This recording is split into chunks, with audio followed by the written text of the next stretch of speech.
How to edit the store name and phone number on the customer's bill in Shopify. Hey everyone, welcome back to my YouTube channel. In this video, I'll show you exactly how to do so.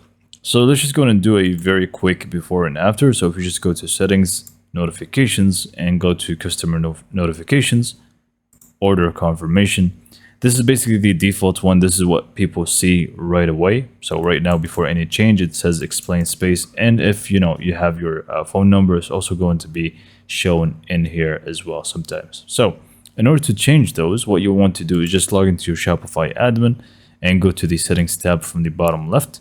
Stay in the general tab and you should be able to find store contact details.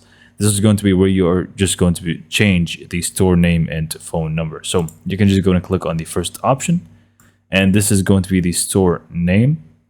So you can just go in and change it to be whatever you want, and this is going to also change in the customer's bill. So I'm just going to do some random stuff here, and obviously this is just a dummy store phone. I'm just going to remove it and click on save.